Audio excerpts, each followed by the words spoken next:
enough proximity, I could feel his heartbeat. The irony of it is certain dudes that was locked up, when I got close to them, I could feel their heartbeat the same way. It's kind of spooky when you first experience it, but after you figure out what you're going through, it makes perfect sense. It's a sympathetic link from a common totem. Like if I be around lions, that's my father's totem as a Leo, but his family line is the giraffe off his motherland, right? So I can tune in to them animals as a totem animal, but I don't have the same sensation that I get from the gorilla, where I can actually feel his heartbeat if I'm in close enough proximity to him. Yeah, I'm interested. This is some interesting stuff. You know what I always had. Ever since I was a kid, I always had a parakeet. Always had a parakeet in my house. I got one now. Always kept the parakeet, man. I love. That's your familiar. Oh yeah. Yeah, the familiar is different from a totem because it has to physically be in your life. Man is a dog. Your familiar is a dog. Yeah. Here go the crazy part. You might never hear your parakeet talk, but they can talk, right? It might be some danger coming, and he might say, "Rich, danger. Rich, danger." You'd be like, where the fuck that come from? Out of nowhere, right? Yeah. Listen to that motherfucker if he start talking. I don't care if he tell you that the sky finna turn blue, purple, green. If he start talking and he ain't never talked before, he not talking from himself. Damn. You gotta coach them to talk. The parakeets don't like people to know they can talk. So unless it's something that they have to say, spirit is so strong they can't hold it back, then they bust out and tell you. Then you got some that's prima donnas. They like to dance and talk. And they chatterboxes. Yeah. Oh man. Parakeet is the budgie. The budgie is the buddy. Right. So is there, I asked you about the dragons. Is there any recorded history from what you read of a previous rover model that we use to navigate the 3D realm besides the Earth body? Like, did we always use like you said, the Allah, the arm, leg, arm, head? Or was there another form? This is the most efficient structure that we put together. It's about efficiency. Right. Like the elephant is a large mammal. It's hard on the joints. It's less efficient over time. Where you got the whale, don't need to have good strong knees because he's in the water. So it'd be more efficient for the whale to function in the water than for it to function on land. So what becomes efficient? The human is a composite of the most efficient aspects of all creative organic beings. Right? That's why you can find where we diverge genetically on a tree of creation. They can literally look at the DNA and tell you at which point did the DNA diverge from this lesser species. But when you get to the human, we all mind. So as all mind, we got to be the head of all bodies. And all bodies are organic bodies, are animals. And the human is the head of the animals. It's what we call the transformer effect. Right? All of the totem animals of the ancient tribes come together the same way. This is why you see DMX Chief Zolo from the old Mesoamerican culture that the Mexican hairless dog is named after. Right? Then you got Tupac Amaru, the old panther, the incarnated panther totem who come in like the movie Black Panther, but there's still another totem animal that can make the move for the throne. right? So then you see that he fight with the gorilla, well, the gorilla clan don't really want this shit. But when the panther ain't around to go get it, now the gorilla's gonna have to cover his back because you know what's happening. Right. So the clans, all of the totem clans or the old clans work together in order to overcome the obstacles put in front of us by whatever the opposition is. It's just that my job is to make all of these conjures be undone. You talked about, we also talked about, this is an interesting concept I know a lot of people never heard of. When we talk about Earth and you talk about the Anunnaki, one of the first things people think about is the mining of gold. You talked about how the righteous people who walk the earth, a byproduct of having a righteous spirit, produces gold on the earth. Yeah. And a byproduct of unrighteous spirit produces oil. Could you, now that's some weird shit. Could you elaborate on that? For a lot of us, that's weird. Yeah, I actually did a video on this before. But we are accumulated stardust. Yeah. Right. When we walk on the earth as a righteous soul, the earth being naturally creates the gold. It's a heart chakra resonance that causes the reflection of the sun penetrating the organism, reaching the core of the earth, and it get trapped on the return in the veins of the earth as veins of gold. Right.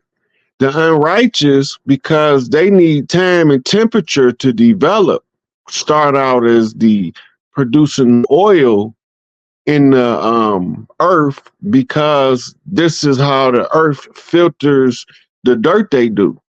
So they turn it into capital. The oil need time, temperature, and pressure to become a piece of coal. And from a piece of coal, it moves as a dynamic diamond, as the most purified form of carbon, which is transparent. But it gives off the appearance of colors by the pigmentations of light that's striking. So it's a prism of light. And so those who come in, low vibrational beings, as they evolve, produces the oil as a side effect of their presence, striking the core of the earth, getting trapped in veins that they call oil veins. Right. But it's not just those two. It's also all of the platinum group metals are all of the masters on the planet, or the master family bloodlines.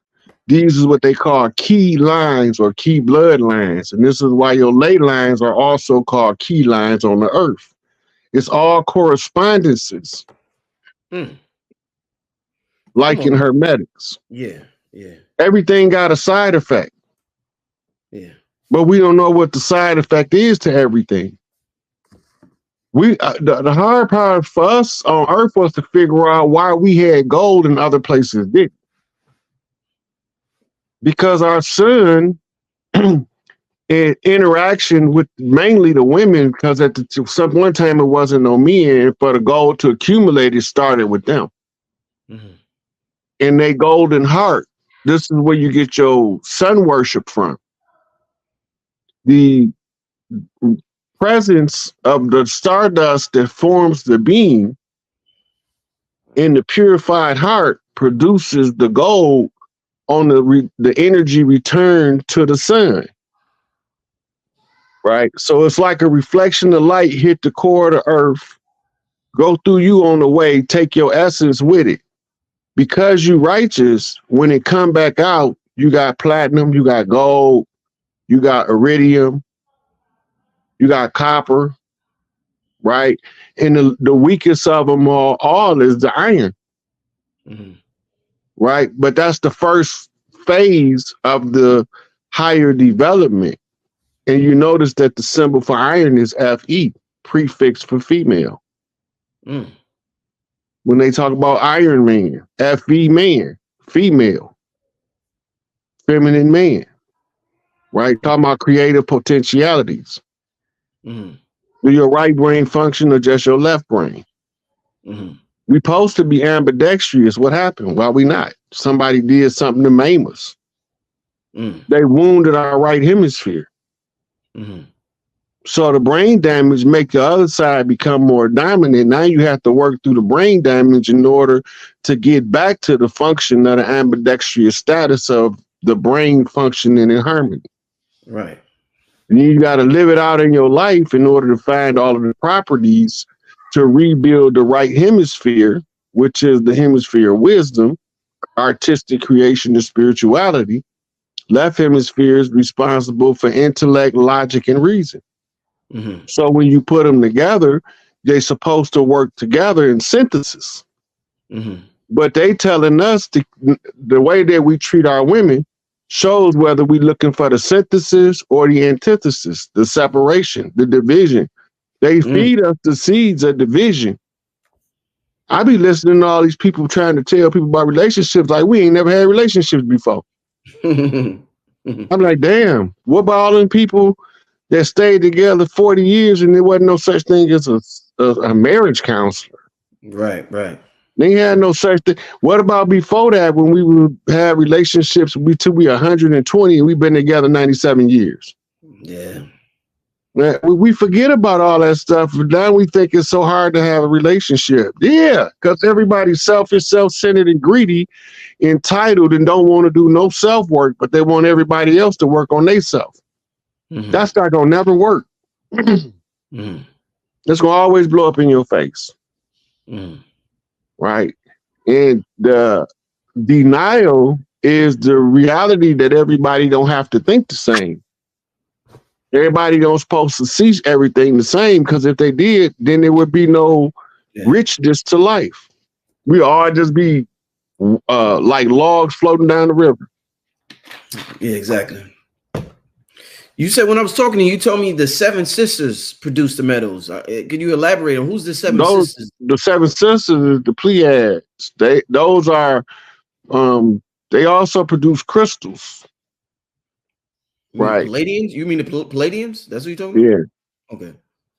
Yeah, but all of those things is okay. So everything that we use on Earth for spiritual practice is somebody we ordered it out of a catalog, for lack of a better way to put it. We built this shit off the Sims. Damn. The Voynich manuscript is an ancient catalog that we used to order from another star system some stuff we needed to make Earth beautiful. So you're like, let me get some marijuana. Let me get some of this. Like that's how, like that. Well, that was brought. THC cannabis was brought from the Canis star system. Let me say that, yeah. Right, and that's what they needed. Just like the mushrooms was brought by the Teros, the ones that they said they got the fat gene. Yeah, those with the overalls, the old farmer boys. They brought us the mushroom. The mushroom has since got. Oh man, you asked me about that. Oh yeah, I asked you early. Yeah, yeah. I'm gonna talk to you about that. Yeah. So the name we named the mushroom psilocybin under the Greek genus of species, and the spirit of the mushroom said it was his favorite name when I asked him why. He said because it sounded like silly ass Cyrus, and he just bust out laughing so hard, man. Wow. But he gave me some information, and I just knew I was you hallucinating. It can't be true, right? So I come out of the trip and checked out everything he said, and everything he said checked out A1 true. Damn. Fucked me up. Wow. Brother Rich, this was this year. This year? This was about 3-4 months ago. Yeah. He came in with a light show. Yeah. It was crazy. He came in with a light show. And I'm like, what the fuck is this? He said, I'm psilocybin.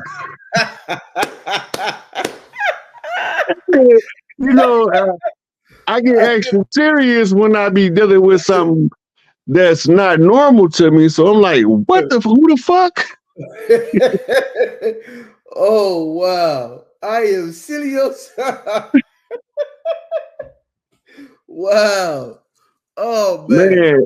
He went to showing me where the life cycle of the mushroom, I'm looking at snotty cow noses, snotty moose noses, Yeah. snotty buffalo noses. They all in the fields sucking in spores, sneezing them back out, and then dropping dung on them. Yeah. And then the mushrooms spring out the dung. So he's showing me the life cycle, but the one that threw me off, he told me to focus on the elk. Mm-hmm. Right? He said elk love mushrooms, right? Mm-hmm. And so we go on and on and on. Then he tell me that for psychic healing, the proboscis monkeys still use mushrooms for psychic healing, right? So I'm getting all this in the trip. He then told me, he say, I got mushrooms everywhere. Wherever you need to know something, I got mushrooms there. He went to showing me mushrooms in caves. He showed me mushrooms on mountains, mushrooms in the fields, mushrooms on trees. He's just showing me different places where mushrooms at, right? But then he took me back to the cave, right? So he said, now this is the whatever species of mushroom he told me it was, and he said they got something called bioluminescence. It allows them to illuminate caves. So I come out of the trip and somebody sent me a reel talking about animals that get high. And it's landed on the elk love the mushroom, a specific strain of mushroom. Blew me back. Boom. So I'm like, man, so that made me go look up the proboscis monkey. And then they say the proboscis monkey has an obsession with the mushroom. And I'm like, God damn. I said, okay, I'm tripping. So I go ahead about 2-3 hours later, I come back, I go check my messages. Somebody sent me bioluminescent mushroom illuminates cave article. I'm over here tripping off my trip. Yeah, basically. tripping off your trip. Yeah. I was like, wow, that was. I'm like, I'm not even under the mushroom experience now. The aftermath is more dynamic than the actual trip itself. That was a hella interesting story right there, right? Wow. Wow. So something else we was talking about, Rob, when we was talking about the different cycles and the different thing, because we were just basically talking about how this shit is just a video game, and it's a proverb that said there's nothing new under the sun. If it's a guy named Michael Cremo, he wrote a book called Forbidden Archaeology. Got history that is so far back that it doesn't make sense for it to exist with our current paradigm.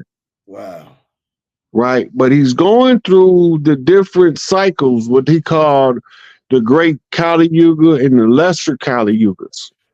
They're cycles within cycles.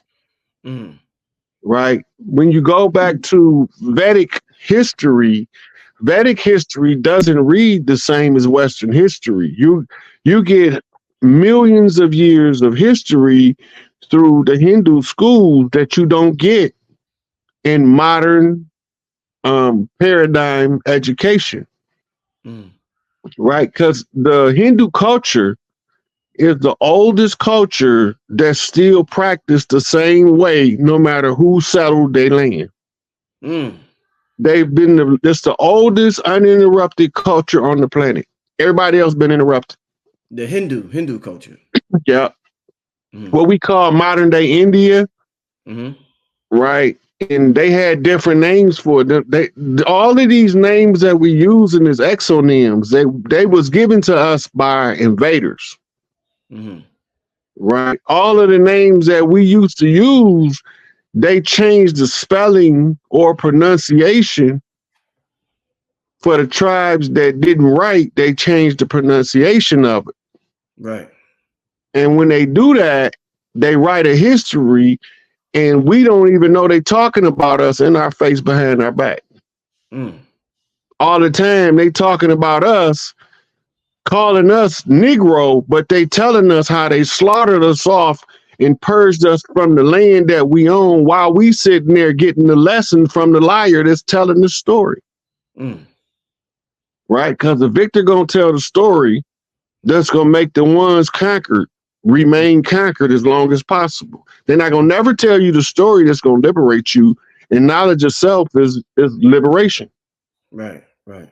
Right? The highest form of liberation is to liberate the self from other people's paradigms so that you can see the perspective from your own viewpoint. Yeah. Yeah. And that's the hardest thing to teach in the current paradigm, because the current paradigm says you automatically wrong, the system automatically right, and we got the police to beat you in the head and shoot you in the ass to prove it. Mm. We wear the uniforms and we write the paper. We got to be the right people. Right.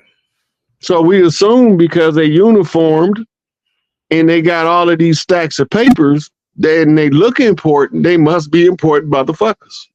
Mm-hmm. Mm-hmm. All the time, they the frauds. And the really important one is that old man in the hood sitting there drinking his wine, watching the world go by because he ain't participating in these games. Because it don't make sense to him. Right?